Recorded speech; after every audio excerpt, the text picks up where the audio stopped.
Listening, Section 1. You will hear a conversation between a travel agent and a customer. First, you have some time to look at questions 1 to 7. You will see that there is an example that has been done for you. On this occasion only, the conversation relating to this will be played first. Good morning. Can I help you? Yes, I'd like to get some information about trips to New Zealand. Certainly. Take a seat and I'll be right with you. Thanks. Now, where would you like to go in New Zealand? Well, I was hoping to do a bit of travelling around, actually. There are a few things I'd like to see and do before I go back home. Right. One thing I really want to do is go to Christchurch. I have relatives living there that I can stay with, my mother's cousin, and I've heard it's a nice place. The woman says she has relatives living there. So the first activity, visit family, has been circled. Now we shall begin. You should answer the questions as you listen, because you will not hear the recording a second time. Listen carefully and answer questions 1 to 7. Good morning. Can I help you? Yes, I'd like to get some information about trips to New Zealand. Certainly. Take a seat and I'll be right with you. Thanks. Now, where would you like to go in New Zealand?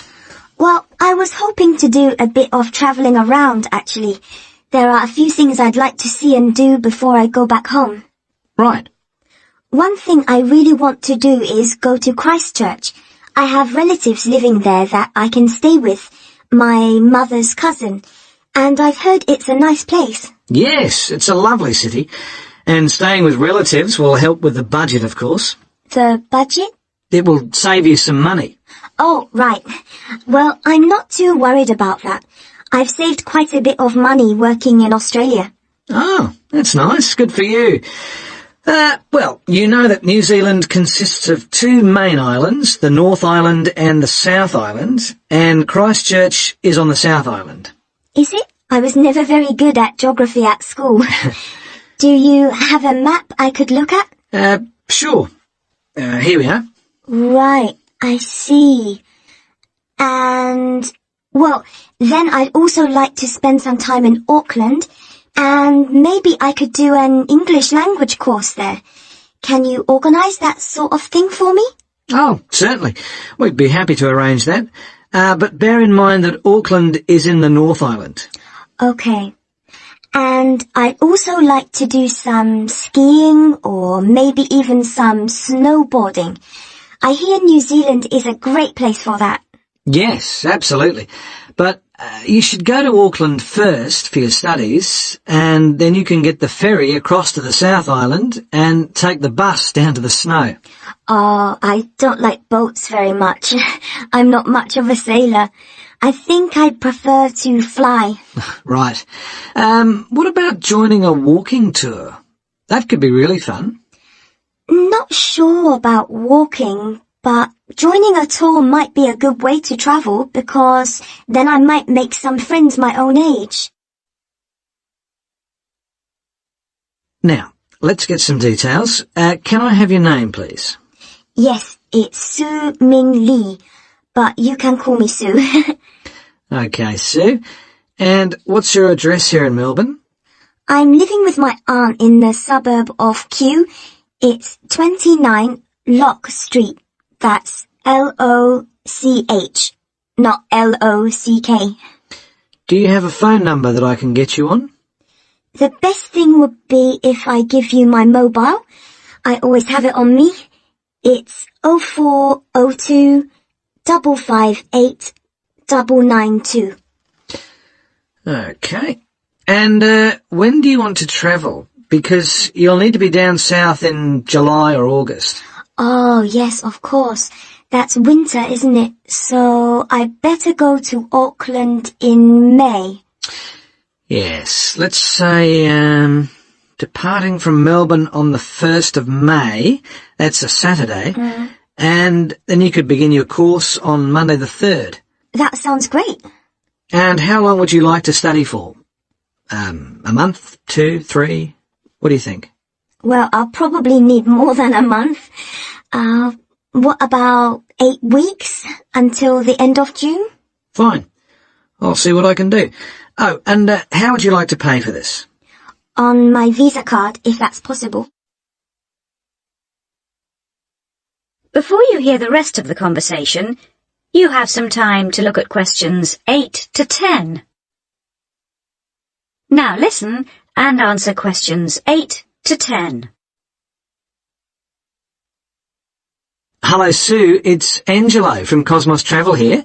I've booked your flight and I've found you an English college called the Harbour Language Centre. Great! Where exactly is that? Well, have you got that little map I gave you yesterday? Yes? You see where the harbour is with the 3 wharves and the water? Yes. Got that? Okay, there are 2 parallel streets. Quay Street, that's Quay, and Customs Street. The building where the college is located is on Quay Street, opposite Prince's Wharf. Right. Got it. And what about accommodation? Well, I've booked you into a hotel for the first 3 nights, and then the accommodation officer will find you a family to live with. Good. And where's the hotel? It's a short walk from the college, on the corner of Queen Street and City Road. Which corner exactly? On the left-hand side as we're looking at the map. Okay. Near the little park. Yes, that's right. And what about a good bookshop? I'm going to need to buy a dictionary and some English books. Yes, well, I believe there's a really good language bookshop on the corner of Customs Street and Queen Street. It's near the college, so that's pretty convenient. Thank you so much. You've been really helpful. That is the end of section 1. You now have half a minute to check your answers. Section 2. You will hear part of a local radio program in which the head of the Park Arts Center is interviewed about events that are going to be held at the center. First, you have some time to look at questions 11 to 20.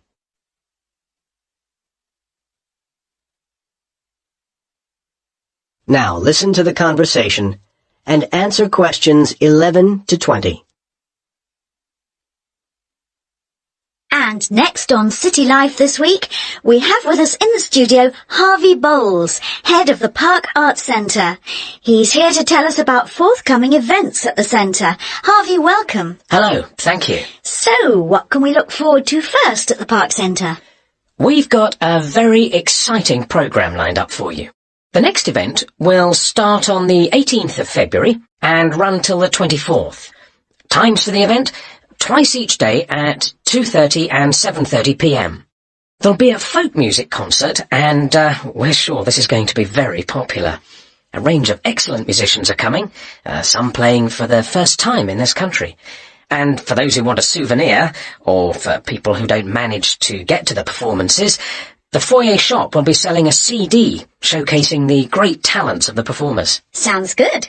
Yes, and then after that, our next event is starting on the 1st of March and runs for 8 days. There's a lot going on, so you'll need to look in the separate programme, which shows all the various times and so on. It also includes details of performers and ticket prices. You can pick one up from the foyer at the centre. Yes, this year we're hosting the dance festival again, and it's going to be even bigger than last year. It's become a major feature of the arts year, and many of the performances will be recorded on video and DVD. But nothing can beat the thrill of attending the events live. We have a great range of styles, performed by over 100 groups, representing as many as 4 continents. All I can say is book early, because many of the shows are going to sell out quickly. I'm sure they will. And what do you have for us after that? Well, then things get a little quieter, but no less interesting. From the 14th to the 20th of March, every evening at 8, we go into cinema mode, and we're showing a fine new film. I expect you've seen reviews of it. Love and Hope. Oh, yes, wonderful. Yes, and it's not just an ordinary screening. We're delighted that each screening will be introduced by a short lecture by the producer, who will also leave a little time for questions from the audience. Again, I recommend early booking for this. It's bound to be popular. I'll be there. Anything else lined up at this point? Yes, we've got a special one-day event on April the 2nd. The times aren't fixed yet, but I can tell you that we're having a singing competition. Oh, yes? There'll be a large number of entrants, and the talent should be impressive. And Channel 6 are coming. So, the event is going to be shown on TV. So, come and be part of the audience. I'm sure people will want to. Well, Harvey, thank you very much for coming in and telling us all this.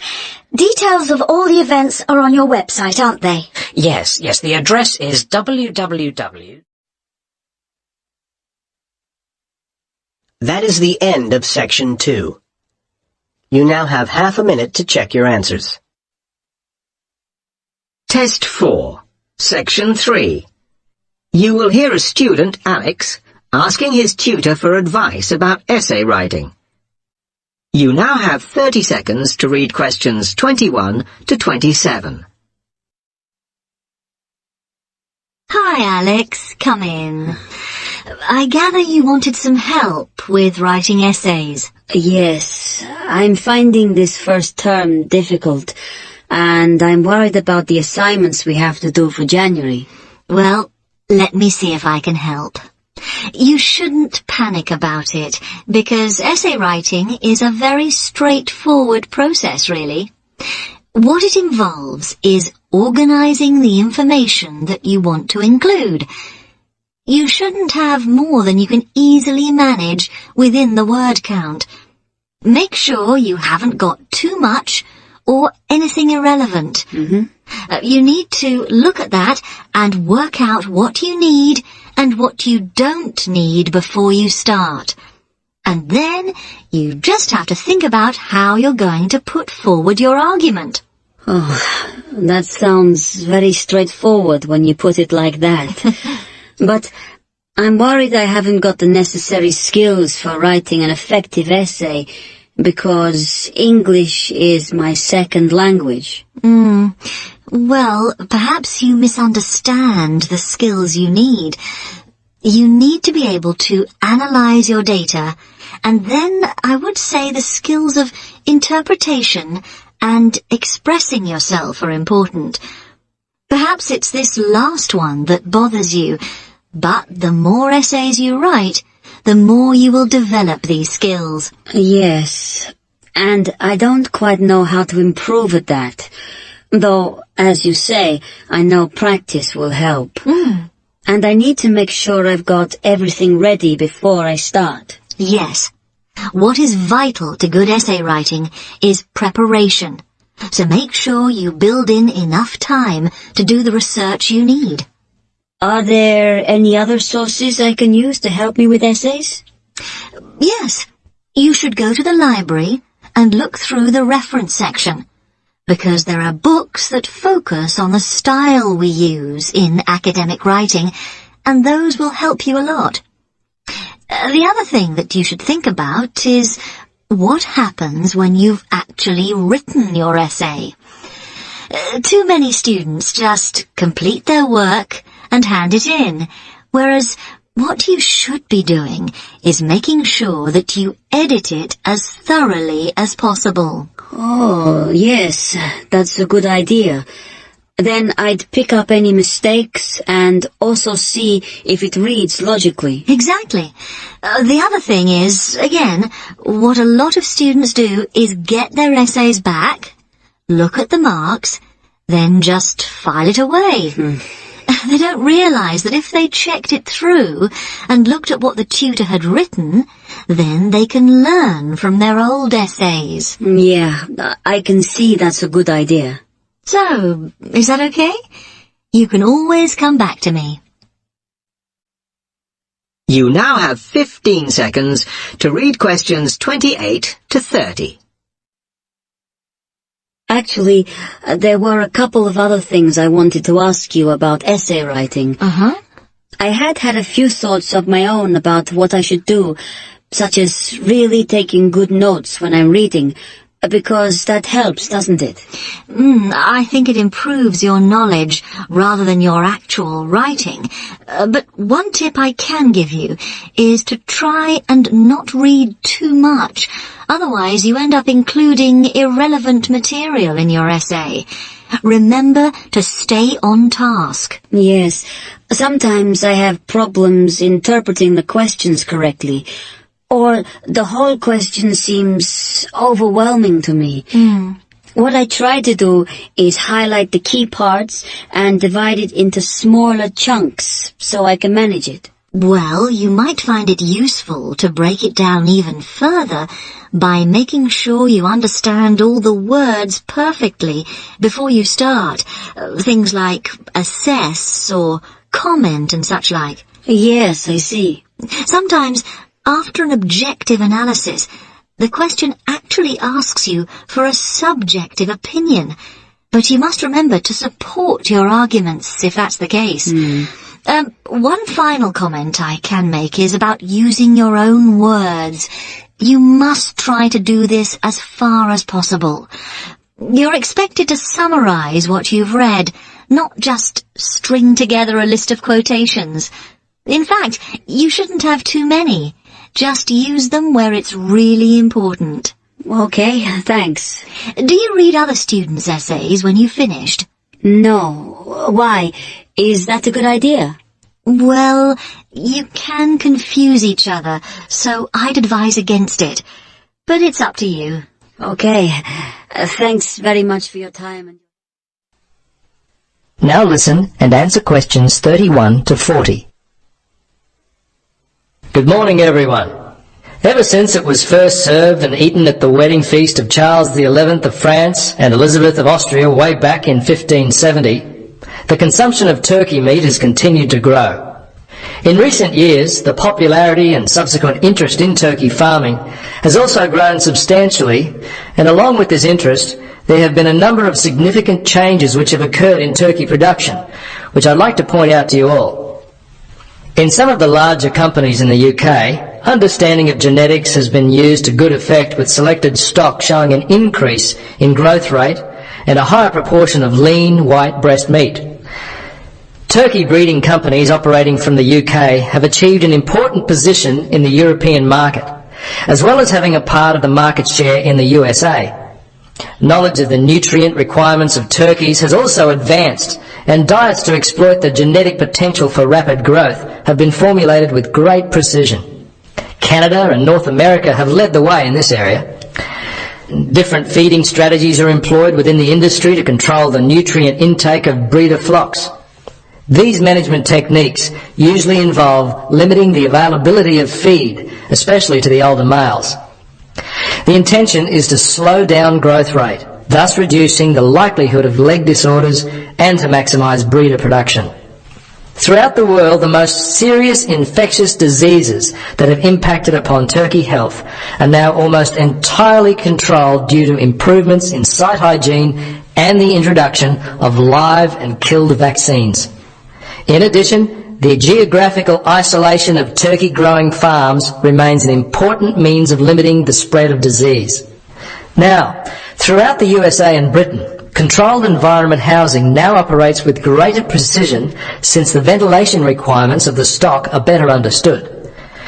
Approximately 90% of the birds in the UK, for example, are produced in large flocks on commercial sites which require precise control of temperature. Feeding and drinking systems have been increasingly mechanised in order to improve efficiency and to ensure that the birds receive adequate fresh feed and water. Equipment such as artificial lighting is also used to overcome the long winters in some of the more extreme areas of the world. While quite popular early on, a vast majority of turkeys are no longer beak trimmed. However, in most cases where birds are kept in natural daylight, the beaks are usually trimmed when the birds are only a few days old.